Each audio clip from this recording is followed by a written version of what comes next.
Listen, if you're broken, this message is for you. God wants to use you. And you might ask, why would God want to use someone like me? For the answer to that, we need to look at the story of Moses and find out how God used him even when he disqualified himself. And if God used Moses, he can use you, right? He's no respecter of persons. God is the same yesterday, today, and forevermore. And he's still using his people. Now stay to the end, because there are some insights and revelations that I believe the Holy Spirit wants to give you that you've never heard before, okay? And also we're going to talk about how this affects you. What does it matter if God used Moses? What does it matter to me in this day and in this time and in this period? Because if you're alive today, God has a job for you to do. Now, our story starts in Exodus 2. Now, a man of the tribe of Levi married a Levite woman, and she became pregnant and gave birth to a son. Okay, I want to go over some of the verbiage here. The Levites were people that were part of the priesthood of Israel, right? They were the ones that went in and made atonement for the Israelites, the people that sinned. They went into the Holy of Holies, they brought offerings, they brought sacrifices. So they were a clan that was pretty much set apart from the rest of the Egyptians. So she becomes pregnant and she gave birth to a son. When she saw that he was a fine child, she hid him for 3 months. But when she could hide him no longer, she got a papyrus basket for him and coated it with tar and pitch. It means that she made it waterproof. Now, for some more pretext into what was happening, during this time, the Egyptians had put the Israelites into slavery for 400 years. But the harder the Egyptians were, the taskmasters were on the Israelites, the more they grew. They multiplied. The families multiplied. They grew strong. And the Pharaoh at that time feared that, hey, I have these people in bondage. So if they keep reproducing like this, they're going to overthrow us. They're going to overthrow our government. They're going to make us slaves, and we will no longer be able to rule. So he made a law that every Israelite child that was born, if there was a son, they had to be thrown into the Nile. So this is why the Levitical priesthood, this married couple, when they had Moses, they said, you know what, we don't want to, they realized that there was something special about them. And they said, you know what, we're not going to allow these people to come in unalive our son. We're going to put him in a Nile. And that's what they did. So then she placed the child in it and put it among the reeds along the bank of the Nile. His sister stood at a distance to see what would happen to him. Then Pharaoh's daughter went down to the Nile to bathe, and her attendants were walking along the riverbank. Now, the princesses, the queens, all of the royalty of Egypt would go into the Nile and they would bathe. Okay, that's what they did. So she saw the basket among the reeds and sent her female slave to get it. She opened it and saw the baby. He was crying and she felt sorry for him. This is one of the Hebrew babies, she said. Then his sister asked Pharaoh's daughter, shall I go and get one of the Hebrew women to nurse the baby for you? Yes, go, she answered. So the girl went and got the baby's mother.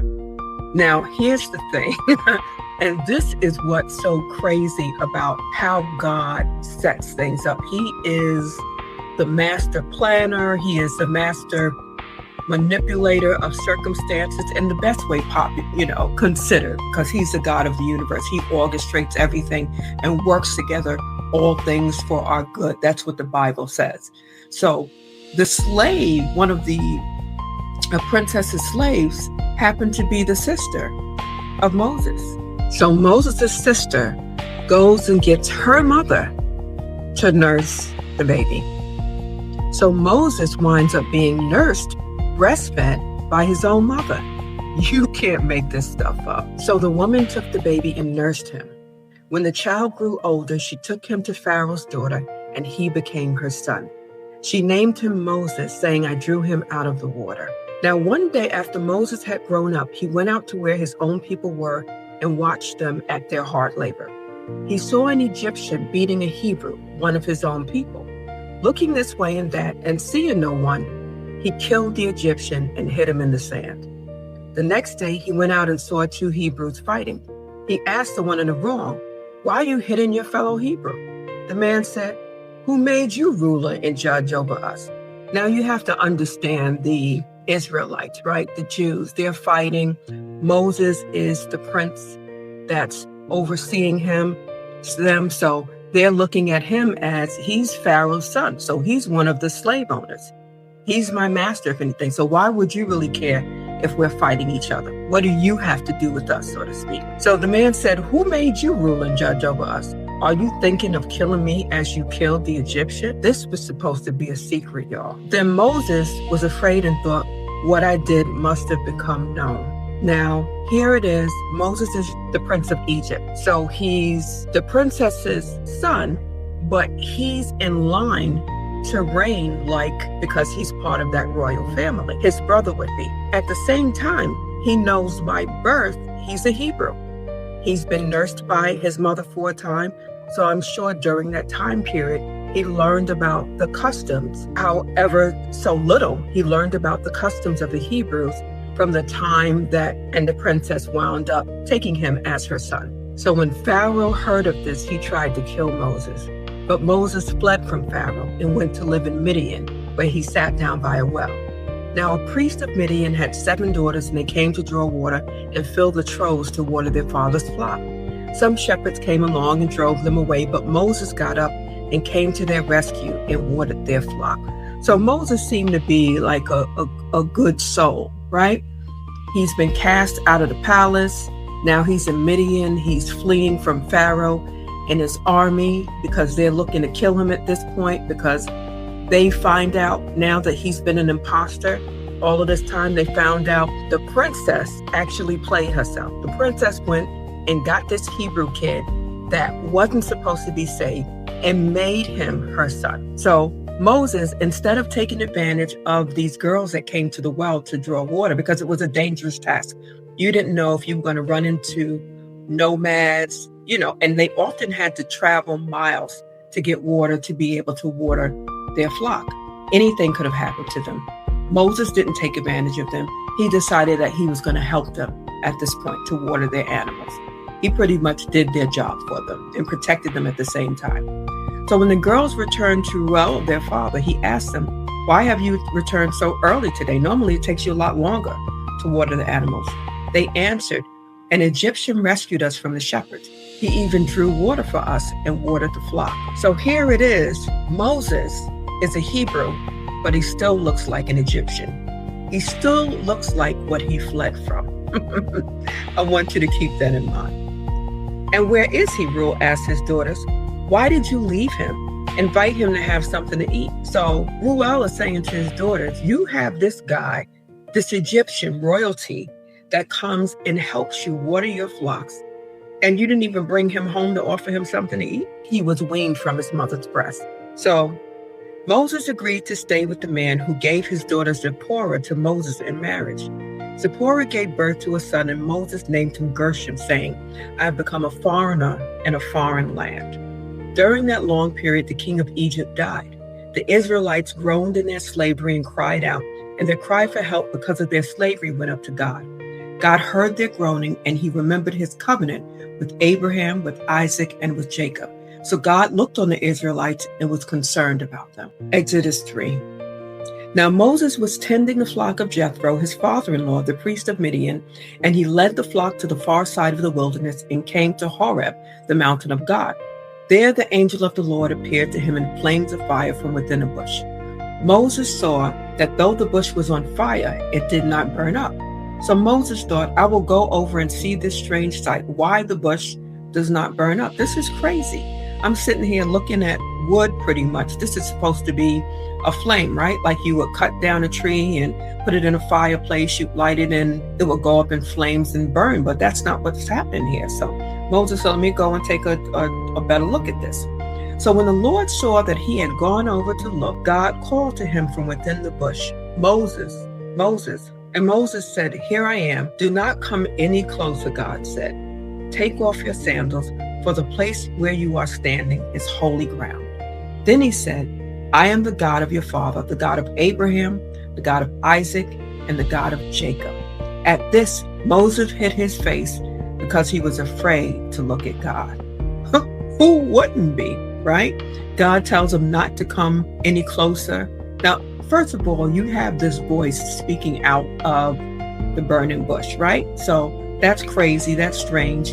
I don't know if I want to go that close to it anyway. I just came to take a look in to see what was happening. Now this voice is calling out and telling me that he is the God that my mother told me about when I was younger. Okay. So the Lord said, I have indeed seen the misery of my people in Egypt. I've heard them crying out because of their slave drivers, and I'm concerned about their suffering. So I've come down to rescue them from the hand of the Egyptians and to bring them out of that land into a good and spacious land, a land flowing with milk and honey, the home of the Canaanites, Hittites, Amorites, Perizzites, Hivites, all the ites, and the Jebusites. And now the cry of the Israelites has reached me, and I have seen the way the Egyptians are oppressing them. So now go, I am sending you to Pharaoh to bring my people, the Israelites, out of Egypt. Okay, we talk about divine orchestration. Here it is. And God said, I will be with you, and this will be the sign to you that it is I who have sent you. When you have brought the people out of Egypt, you will worship God on this mountain.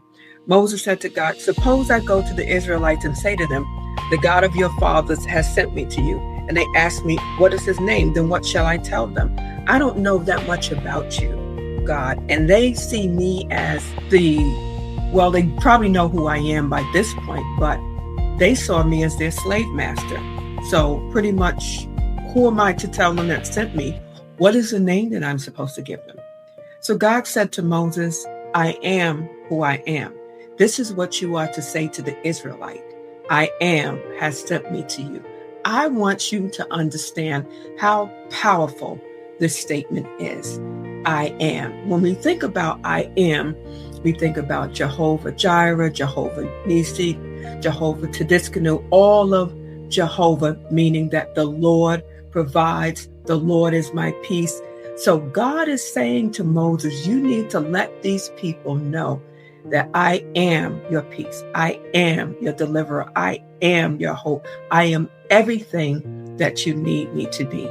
That's powerful. God also said to Moses, say to the Israelites, the Lord, the God of your fathers, the God of Abraham, the God of Isaac, and the God of Jacob has sent me to you.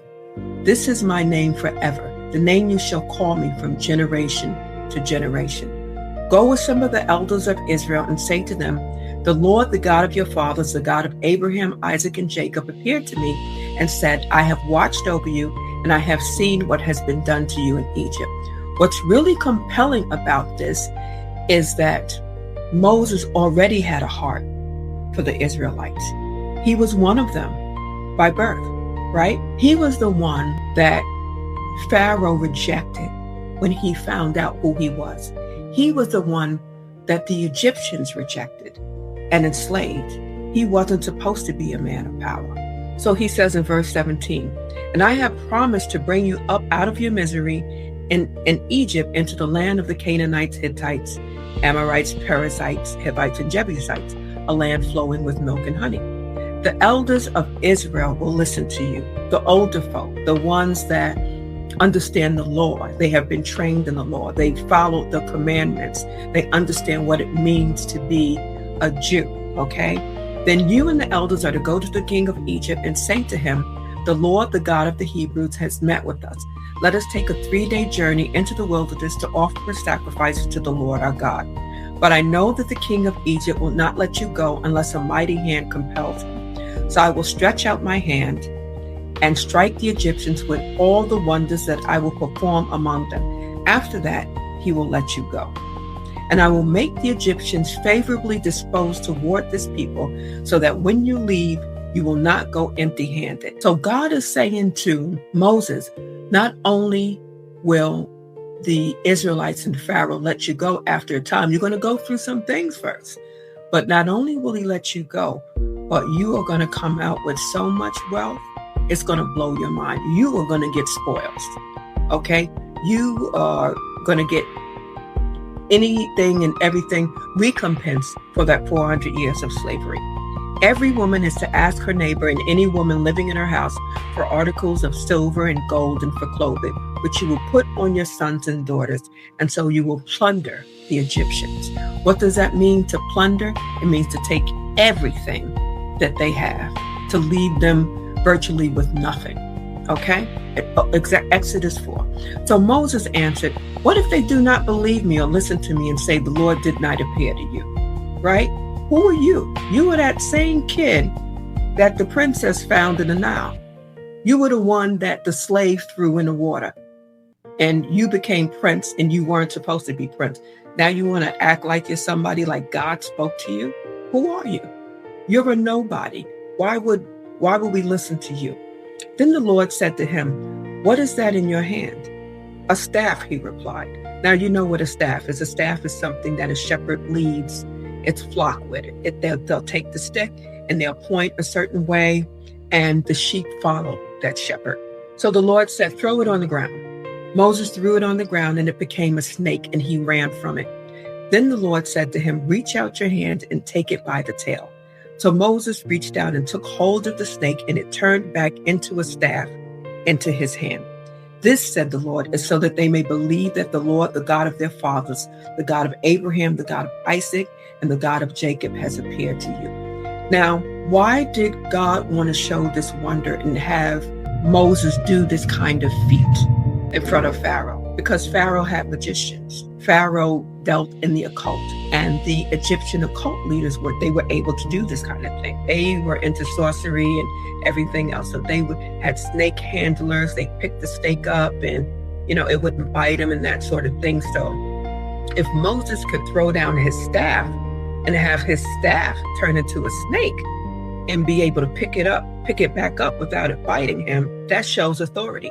That shows power. God moves in authority. Then the Lord said, put your hand inside your cloak. So Moses put his hand into his cloak, and when he took it out, the skin was leprous, and it became as white as snow. Now put it back into your cloak, he said. So Moses put his hand back into his cloak, and when he took it out, it was restored like the rest of his flesh. Then the Lord said, if they do not believe you or pay attention to the first sign, they may believe the second. But if they do not believe these two signs or listen to you, take some water from the Nile and pour it on the dry ground. The water you take from the river will become blood on the ground. Moses said to the Lord, pardon your servant, Lord, but I have never been eloquent, neither in the past nor since you have spoken to your servant. I am slow of speech and tongue. I sound a little bit slow of speech and tongue right now, but when a lot of pastors and preachers and even people in the gospel and the word, they translate this to say that Moses had a stutter. It wasn't a stutter that Moses had. Moses felt that he was slow in speech because he wasn't raised like the traditional Israelites. Moses hadn't been bar mitzvahed. I didn't go through a bar mitzvah, and I didn't pretty much do like a doctoral and to recite the law and everything that we learned. I don't have that kind of knowledge. I left when I was a young person, so I am not that eloquent to be able to talk on behalf of you. And the Lord said to him, who gave human beings their mouth? I'm the potter, you're the clay. Who makes them deaf or mute? Who gives them sight or makes them blind? Is it not I, the Lord? Now go, I will help you speak and will teach you what to say. I am the one that puts words in your mouth. So who are you to say what you are going to say, or what you can say, or what you cannot say? You trust in me, okay? And that relates to me, and it should relate to each and every one of you. If God has called you into a certain place, a certain position, I don't care whether it's ministry, whether it is as a CEO or business, whether it is artistically, prophetically, God will give you the word to speak. You're to trust in God. Don't lean to your own understanding. Allow God to speak to you. But Moses said, pardon your servant, Lord. Please send someone else, not me. I do not want to do this. And I understand this. How many of you are called to do things that are so great that you're like, you know what? There's no way that I could think that I would be able to do this, because you're thinking in your own strength. God didn't call you to do a big thing without him. Anything that God calls you to do, he is the one that will empower you to do it. Then the Lord's anger burned against Moses, and he said, What about your brother Aaron, a Levite? The Lord at this point, he's like, I am pissed right now. Here it is. I'm God. I created you and everything in it. I even created Pharaoh. So who are you to tell me that you're not going to do this thing? But you know what? Just send Aaron. Okay, Aaron has been raised up. He's been raised up by a mother full time. He knows all of the law. He's part of the Levitical priesthood. Let him speak on you. So I know he can speak well. He is already on his way to meet you, and he will be glad to see you. You shall speak to him and put words in his mouth. I will help both of you speak and will teach you what to do. He will speak to the people for you, and it will be as if he were your mouth and as if you were God to him. But take this staff in your hand so you can perform the signs with it. Moses returns to Egypt. Then Moses went back to Jethro, his father-in-law, and said to him, let me return to my own people in Egypt to see if any of them are still alive. Jethro said, go, and I wish you well. Now the Lord had said to Moses and Midian, go back to Egypt, for all those who wanted to kill you are dead. So Moses took his wife and sons, put them on a donkey, and started back to Egypt. And he took the staff of God in his hand. The Lord said to Moses, when you return to Egypt, see that you perform before Pharaoh all the wonders I have given you the power to do. But I will harden his heart so that he will not let the people go. All right, God. Now, you're sending me back to Egypt. You're sending me back to my grandfather's house, the king, right? The king of Egypt, who has all of this power and might, who was looking for me for years, over 40 years, I believe Moses was in the desert. And now that he has died, his grandson is probably ruling at this point, but he knows all about me, about what I did, about what his sister did, about what his daughter did. And now you want to send me back there, and you're telling me that Pharaoh's not even going to listen to me. You are going to harden his heart so that he doesn't listen to me? Why would I want to do that? Then say to Pharaoh, this is what the Lord says. Israel is my firstborn son. And I told you, let my son go, so he may worship me. But you refuse to let him go, so I will kill your firstborn son. At a lodging place on the way, the Lord met Moses and was about to kill him. But Zipporah took a flint knife, cut off her son's foreskin, and touched Moses' feet with it. Surely you are bridegroom of blood to me, she said. So the Lord let him alone. At that time, she said bridegroom of blood, referring to circumcision. Zipporah, well, let's say this. Moses was supposed to circumcise all of the men of Egypt. The circumcision was the covenant showing that God had a relationship with the Israelites, with these people. That is what set them apart from everyone else, from every other clan. In order to go into this place, into this area where he's going to be charged by demonic influences, he's going to have to pretty much fight for his life and for the life of Israelites. He needs to make sure that he is in step in every way with God. God told him to circumcise all of them. Zipporah didn't want Moses to circumcise their son because he's like, that's painful. It's going to hurt. They're of a certain age. It's not like they're babies. I don't want to do this. But because Moses was in disobedience at this point, he put himself in a place where God was like, you know what? You either do this or Satan is going to have legality over you because of it. There are laws in the spirit realm. You go against God, you disobey God. Satan has legal right as prince of the power of the air to be able to come in and to do harm. He can go before God and say, hey, he disobeyed you. I have a legal right to come in here. So God is like, Satan has legal grounds to take you out. So Zipporah wound up doing the circumcision and thereby saving Moses' life. So the Lord said to Aaron, go into the wilderness to meet Moses. So he met Moses at the mountain of God and kissed him. Then Moses told Aaron everything the Lord had sent him to say, and also about all the signs he had commanded him to perform. Moses and Aaron brought together all the elders of the Israelites, and Aaron told them everything the Lord had said to Moses. He also performed the signs before the people, and they believed. And when they heard that the Lord was concerned about them and had seen their misery, They bowed down and worshiped. So I want to go over a couple of things. I didn't get into the whole story of Moses, the signs and wonders, but I wanted you to understand how if God used Moses, who was broken, God can use you. Through Moses, there were so many feats and miracles that were performed. He put down his staff, and about the river that was opened and they were able to flee from the Israelites, about the signs and wonders, the water being turned to blood and all of these things. And this was done from a person that was rejected, that was born into slavery, that was the lowest of the low. I don't know if you can get any lower than to be a slave and to have to listen to the beck and call of a master telling you when to eat, when to sleep, when to go to the bathroom. Sometimes they didn't allow them to have bathroom breaks, pee and defecate on yourself.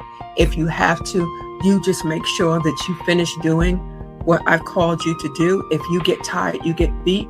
So can you imagine Moses going from the place, from a palace to a wilderness, and God is calling him to be used? Who am I, God, that you could use me? So if God was able to do this with Moses, who are you? Coming from a low class, maybe you feel like, hey, I was born in the projects. I might have done this in my past. I might have been a drug dealer. I might have been a whore, whoever. I might have been homeless. We didn't have anything to eat. I'm not educated, whatever. I didn't go to seminary. Whatever it is, I've been abused. I come from this place, this family where my bloodline is not pure, and they do all kinds of witchcraft, voodoo, satanic rituals, whatever it is. You might discount yourself, but God doesn't. So allow God to use you. God wants to use you. Why? Because he wants to show his glory through you. What man considers foolish, God is able to turn around and show his grace and his wonder through. Okay? But I hope this blesses you. Make sure you like, subscribe, and share. And comment. Let me know what you think about this. And if you have anything in particular that you want to discuss, DM me. Okay? But I'll see you on the next one, and bless you. Bye-bye. Come to the well where mercy flows, living water for the thirsty soul.